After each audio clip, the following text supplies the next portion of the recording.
বিয়ের পূর্বে কোন মেয়ের সাথে কথা বলবি না, খবরদার, তোর যোগ্যতা নেই ওর সাথে কথা বলার। তুই কে রে?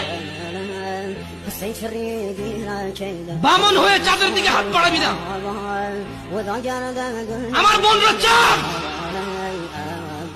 ওয়াল্লাহি যেদিন ইসলামী শাসন আসবে, যেদিন ইমাম মেহেদী আসবে, যেদিন ঈসা আলাইহিস সালাম আবার আসবে, ওনার বন্ধের উপর যারা হাত দেবে উনি হাত কেটে ফেলবে।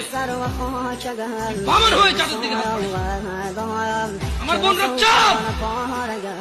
ইসলাম মেয়েদেরকে চাঁদ বলেছে, আর তোকে বামন বলেছে। তুই বেটা ছেঁড়া খাতা শুয়ে লাখ টাকা স্বপ্ন দেখিস, বিয়ের আগে মেয়েদের হাত দিস। সাহস কত?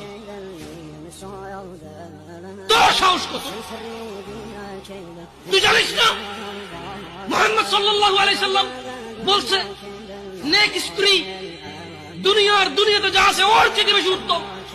তুই কি করে ওর গায়ে হাত দিস বিয়ের আগে? তোর সেই যোগ্যতা আছে বল? তোকে আল্লাহ জাহান্নামে ফেলবে, তোকে আল্লাহ জ্বলন্ত আগুন নিক্ষিপ্ত করবে, তোর শরীর পচবে, তোর শরীরের গন্ধে জাহান্নামীরা থাকতে পারবে না। তোকে এত নিকৃষ্ট